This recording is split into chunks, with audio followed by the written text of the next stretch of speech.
So hello and welcome to Kamilla Singh show. We haven't done this show for a few weeks now. And we have in our studios Sonia Andhi. She's sitting on the set for the first time. And she's very political as far as I know. And she is the founder of Shakti Society.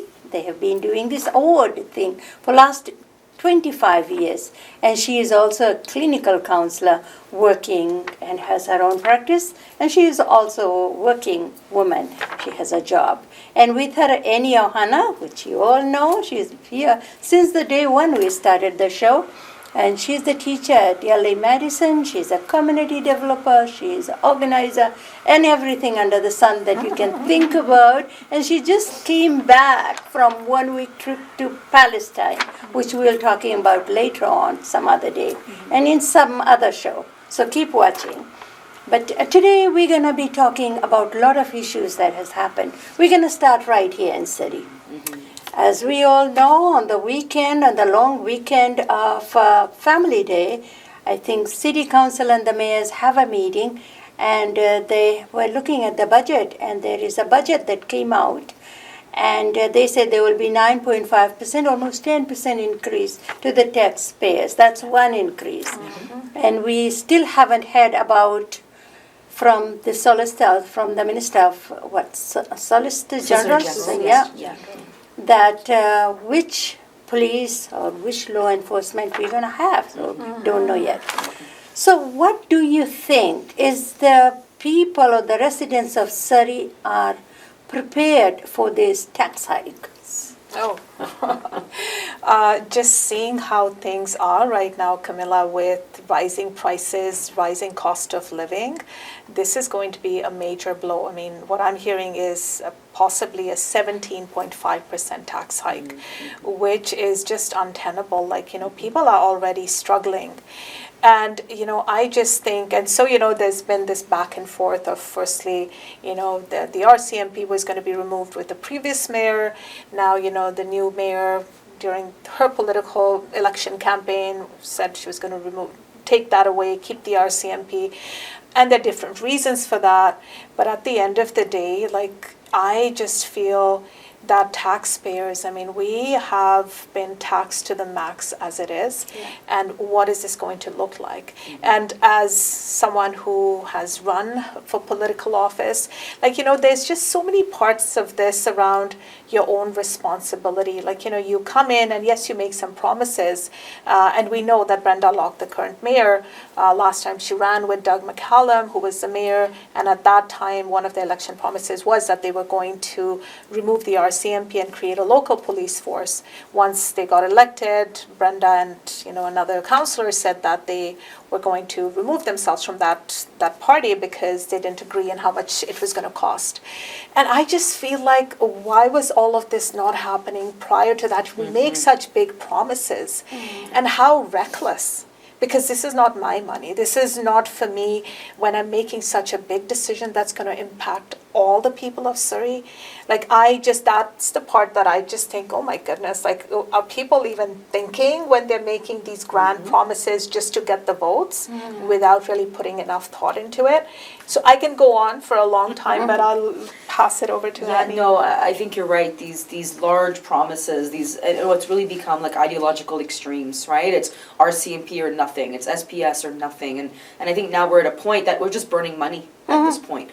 We always knew it was going to cost a lot. That's another thing, right? So to suggest that somehow this wasn't always there, we knew and didn't like it, right? To be clear, right? So this was a decision that was never financially sound. Right, because if you're really thinking ahead, you would think, okay, well, we're coming out of COVID. It's only natural the economy will kind of, have ebbs and flows. And the last thing people need is, on top of grocery bills, on top of everything else that's rising, is to now face this. And to me, it really does take a principled stand. Would be, I've said this on the show before, perhaps it is that consensus in the middle, right? Perhaps it is that compromise. It's a little bit of both. I can't speak to the specifics, but this continued idea of, well, we only want this, we only want that, I do think it's problematic. And I think those that hold those positions need to be asked the question you asked us. What about these increases, whether it's 9 or 17, it's an increase at the end of the day. Let's ask those people, right? Keep the RCMP, SBCS, only that. Well, how do you speak to Surrey residents about the fact that now we're on the hook for your ideas? With really, again, I say, like, all of this, and really, are we safer? Are we really thinking about mental health? Are we really thinking about, do you have enough counselors in schools, right? Are we actually thinking about what will make Surrey a healthier, safer place, beyond just policing? I feel we're just, burning money, burning time, burning everything on a topic that is not the only topic here. And sadly, it's eating the budget. Yes. Eating the budget. And the taxpayers' polarizing pockets people. as well. Yeah, Absolutely. Yeah, and that's the main thing, people that are struggling. Their mortgages, some of them I talked to, their mortgages has gone from $2,000 to $4,000. Would they be able to keep that house? That's another question to be asked. And these are families who invested every dime, every cent into putting the down payment and getting a place for them and their children. So we are in major crisis. Okay, so the second question I have is, John Ruston, he used to be a backbencher with BC United or BC Liberals. Yeah. Now he jumped the ship and he went on Conservatives. So my question is, how strong is Conservative? Him jumping the ship and all that, what happened there? I mean, to each their own, right? Yeah. I think people have the right to do that, right? I don't know if how much he spoke to his constituents, right? One would assume that, he's a backbencher. I don't know too much about him, so one would assume he has more conservative values, and that's fine. We live in a democratic country. But in BC, the Conservatives haven't been heard for quite a while, right? They're weaker than the Greens, I would suggest. Yeah. So, like anything, I think like any party, trying to get that establishment, getting in there, right, making sure you have presence. So I have no problem with that. I can't help but say, so with his values being in the BC Liberals United, whatever their name is, one can ask questions about, how much they fit into that liberal mold or otherwise, right? But at the end of the day, people do have the right to take that action, right? Yeah. I just don't know what that looks like in the future for the Conservatives, right? I do feel the Liberals, they kind of hold a lot of that part of the policy or policy ideas. So I'm not sure if there's a lot of space for Conservatives to make a comeback here in BC.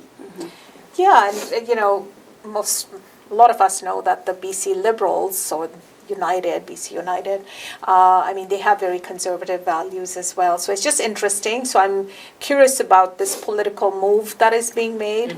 And if it's like a lot of times when people switch parties, it's like, they're getting off that sinking ship. So is that what's happening? Yeah. So it's hard to say how this is going to play out. But nobody really knows of the BC Conservatives, really. So it's just very interesting. And his name was not well known anyways. I hardly heard his name. Now just because he got all the media attention because he jumped the ship. So saying on the other note, with opiate crisis, healthcare, housing affordability, and all these things, and I know that David Eby has been the premier for last 100 days. Do you think his popularity of making all the announcement, and because opioid crisis is still a crisis, housing is still a crisis, healthcare is still a crisis in here. It doesn't matter what kind of announcements or he throws the money or gives the money out. To me, I don't look at anything has improved.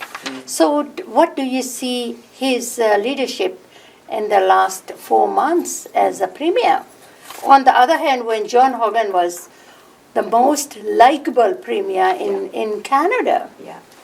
So, but those things happened under his watch as well, right? Yes. And under the Liberal watch. Like these are multi-decade issues, right? They didn't start overnight. They're not gonna end overnight. I do think all these things are connected. If you think about mental health, those that use opioids is a lot of times it's pain relief, right? So there's that aspect. People are working so hard trying to get by. I think these things all connect. So, and at the root of it, if we're not a happy society, a healthy society that can get by on the day-to-day, you're gonna see these crises kind of come forward, right? Housing, I remember being a teenager and thinking, Like, why is Vancouver trying to be the most expensive place in the world?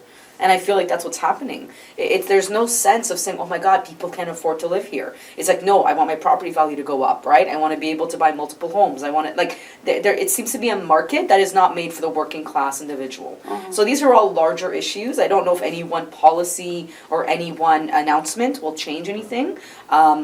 With any politician, I'm willing to give them time, right? Like, what are their long-term strategies and goals? Are there multiple steps to these announcements? Because if any politician, David Eby, Conservatives, Liberals, or otherwise, United, or kind of Kevin Falcon, a little bit of money one way is not going to solve any problems. And that's what I'm listening for. Because if David Eby were to say, oh yeah, here's the solution, then no. There has been no solution. So I think we have to be really critically minded and really to realize that this is not a short-term issue, and it will take many years to see any kind of turnaround. John Horgan, I think, was a likable guy. Certainly the NDP have taken actions and steps, right?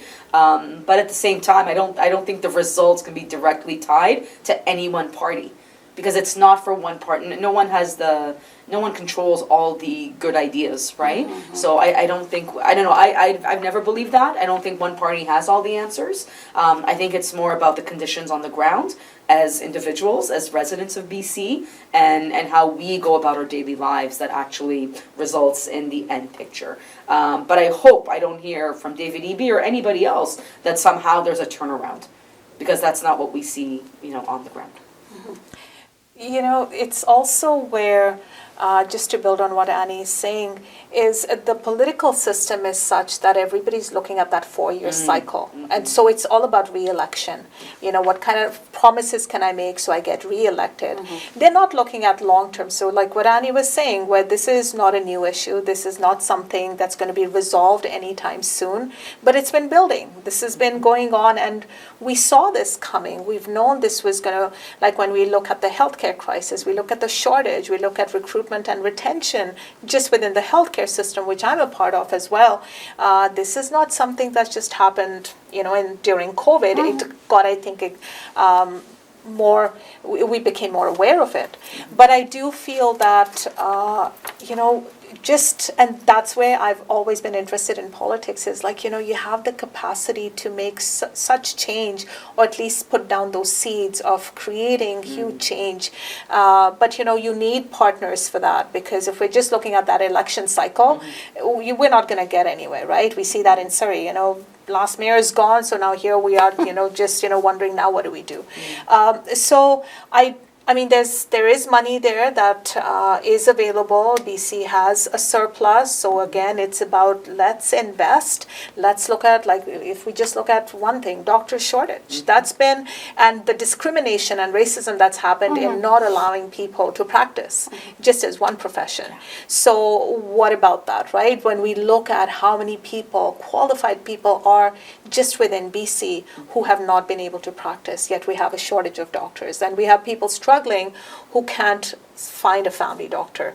And so going back to mental health, the opioid crisis, the overdose crisis, like what is that? That is about people struggling, not finding the resources. It's about poverty. So I just think there has to be a way of stepping back and really looking at the bigger picture, and just doing this with a greater intentionality of how do we change this? How do we start to make meaningful changes, right? It's not just about here, I'll make this announcement and I'll give this much money here, but what is this going to mean in the long run? And dare I say, the one-upmanship of like those announcements from all sides needs to stop. So during COVID, BC was known, I think this is why John Horgan was popular, they worked together. And it was sad to see in the election that happened in 2021, there was that, it was kind of a breaking up, right? And they used it against each other, right? Oh, you work together. I'm like, no, that should have been celebrated. We worked together. I think now we're just in as much crisis as we were under COVID.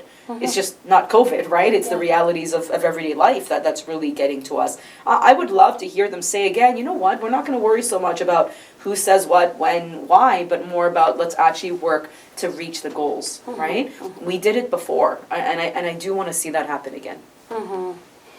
Kevin Falcon has been in that opposition chair as a leader of opposition for a while. And I think And I think he's there to get elected in the next election. That's what he's there and making all the noise. Yeah. And there is another candidate that I watch quite frequently, and she is on the news all the time. Eleanor Sturko. Yes. Yeah. She is a young rising star, and she also faced mental health and all that, and I think most media interviewed her as well. So do you think the chance of him, Falcon, any chance of him being elected as the premier? Did he make any dent? Is he known now? Is he a better leader of opposition right now? He's more noticeable. I don't know. Is he? Yeah. Or is he the same? Or Yeah. To be transparent, I know Eleanor, and she's a wonderful human being. I met her when she was the spokesperson, and Yeah. I know her through her story of being a lesbian officer, Yes, yeah. and her uncle being part of the gay purge, unfortunately. And yeah, so I think she's a wonderful human being. I actually was surprised when she ran for the Liberals, again, being transparent. So I wish her all the best, and I do think that she is and will be a good MLA. yeah, I hope that people like her are not exploited yeah, by folks like Kevin Falcon, and I'll say that out loud, right? I think the goal is to represent your constituents first, and that Kevin kind of has to do his own thing, and then, you know, if they can prove themselves to have the policies that will bring us forward, then so be it, right? It's for the electorate to decide. It's not for me, it's not for anybody else, or one person, it's the collective that decides. To be honest with you, I don't see a lot of strong policy coming from Kevin Falcon and the Liberals. I don't see a major something that will change the course of where we are now. So can he be elected? Sure, why not, right? Like, you know, anything's possible. I do feel the NDP have gotten, that they're getting stronger in areas where they weren't as strong before. So like the math, the electoral math is interesting on this one. I don't know if the math favors United right now. And you know, I mean, Kevin Falcon, people who followed politics for quite some time, like he's not a new face, right? No. He was part of the Liberals. He was part of the Liberal cabinet when they were in power. So, you know, so we know that a lot about, at least from the past, where he stood on certain policies. And so is this with the new name and the rebranding, is that going to mean, like, you know, it's going to be a new Liberal or new United Party? We will have to wait and see. I think what also happens, in all fairness, is that when you're the governing party, you know, you just have more of a presence, you get more of the coverage and the news. So, you know, so you're able to press your agenda and your policies forward. Whereas when you're, because I know with the NDP, when they were not in power, they were doing a lot of good things or speaking to a lot of things, but they never got the coverage, you know, like nobody was really bringing those stories forward. So there's a bit of that as well. And then again, who's to say? I mean, the electorate is very interesting. Like, I do feel like after a while, people say, okay, let's change. Let's maybe, you know, let's get a new party in, and that might change things, right? So there's always that hope. And so I feel like after a few years, there's always a change. But I feel the NDP is doing good work, and they are pretty strong right now. I mean, you look at David Eby's popularity as well, right? So the election is coming up next year, I think, right? 2024. Yes, and And federal is in 2025. Yeah. So switching the gears, we're going to go to federal right now. So we had a meeting with all the premiers, and there was a $47 billion put on the table. Take it, leave it. And I think all decided to take it. They weren't very happy. And $27 billion over 10 years is not very much money. It's not very much. But they made it very clear that this money is not going to go for privatization, and it's going to go to the health care, to the nurses, doctors, hospitals, ER, mental health, and all that. So they put all these conditions there where the money is going to be going. Do you think that what the provinces were expecting, did they get what they wanted, or they were, this is all the money it was there, take it or leave it, and no more? you know, the $47 billion is over 10 years, and it's over with divided among the 10 provinces. Yeah. So it really comes out to like about $111 million, say, for BC. And divide per that year. by 10. Per year. No, after Oh, a year. after, okay. Right, so which is not a lot of money No, no. at all, right? And if we're looking at the healthcare crisis, so like you said, that money is going to be allocated for specific areas. I mean, it's better than nothing, but like you say, it was take it or leave it. And so that also, does that mean we're not going to be able to get any more money in health transfers from the government, from the federal government? I think that's what's going to happen. So with rising costs, I don't think it's going to amount to a whole lot. Like, we're just kind of trying to just even recover from COVID and make sure that there is enough money for emergency, for children's hospitals, for mental health, for wages. And so and a lot of healthcare contracts have been negotiated, are being negotiated, and nobody's really happy because, it's like, the increases are just so small that again, it's like, well, what do? You don't have a choice. And what's happening in the meantime is that there is some private care happening in BC as well, in the sense that for certain positions in hospitals, for example, especially in remote hospitals, they can't find the workers, so they're bringing in workers on a contract basis, and they're being paid. So for example, if you're, let's say, an example of x-ray technician, and you make like $40 an hour through your regular job, they'll bring someone because there's a shortage, and they'll pay them $50 an hour. So, so some of that is already happening, which is worrisome because, I mean, we see that in the States. I'm a social worker. I see that, there's always postings for traveling social workers, and, they'll give you all these bonuses and allowances. But the downside of that is there are no benefits, there's no security.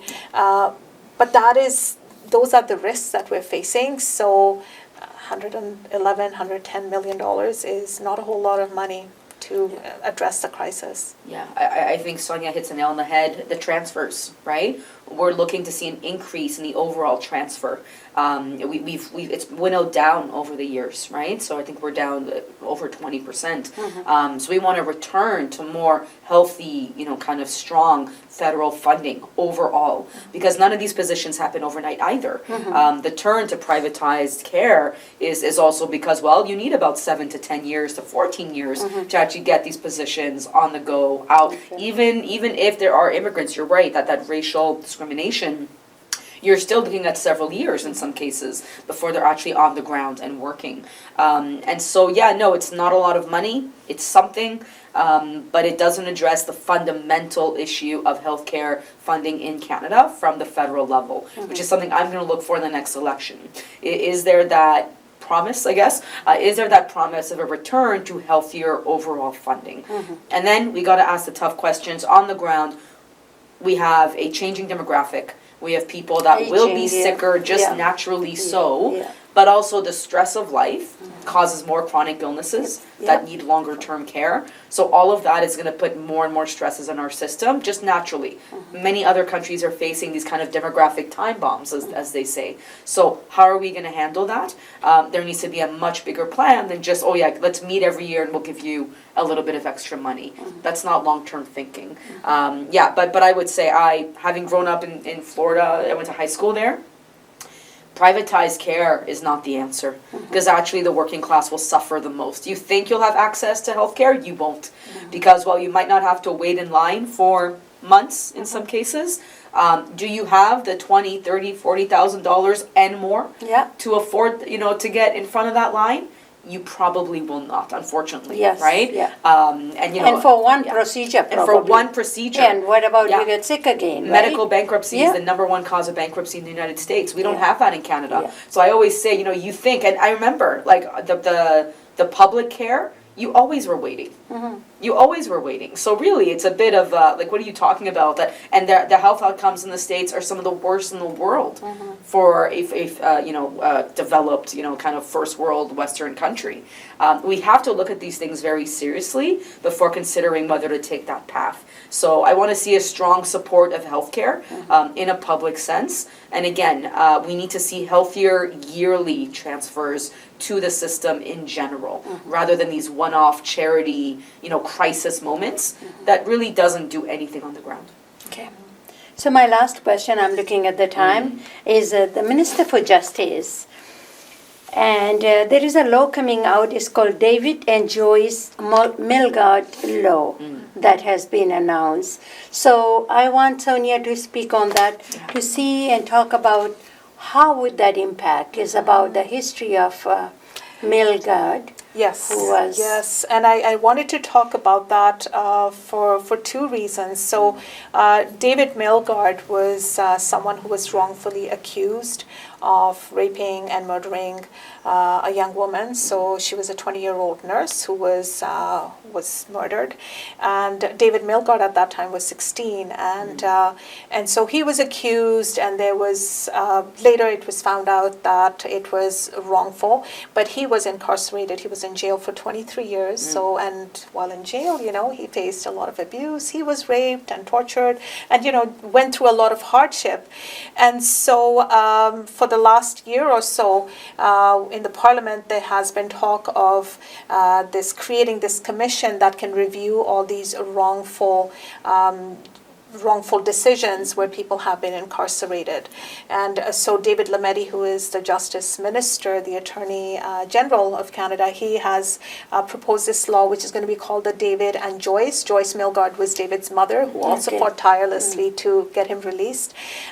So they are proposing this law so that people will have the ability, once if they have been deemed that they committed a crime and then they appeal it and all those appeals also fail, they have the ability to go to this commission to have the decision reviewed. So the commission is not going to say, yes, you're guilty, or no, you're not guilty, but they will at least look at it and see, well, can this case be reopened and re-examined? So I feel it's important, and I hope it will be helpful when we look at the disproportionate incarceration of, let's say, Indigenous people. Yes. There's just such a huge disproportion in that. Numbers, in the jails for Indigenous men, women. So I'm hoping that that is going to give them an avenue to address some of the injustices. So it's exciting, promising news, and I'm really optimistic about it. That's good. The amount of wrongful convictions is staggering, and I don't think people realize that. Yeah. And a rush to justice is not justice, because while someone innocent sits in jail, others simply go free. And as you said, so many levels of racism impact prejudice on everybody's mind, whether it's the judge, the jury, the whatever kind of trial you undergo, and changes of technology that might come forward with better evidence later on. We need to take our time with cases like this, and I think at least a commission would provide people already facing conviction or convicted that opportunity to reopen their cases. Thank you so much. I'm looking at the clock. We are running over time. And thank you for watching. So any issues you have, you want to talk to us, you want to come sit here, this is your show. Thank you for watching Kamilla Singh Show.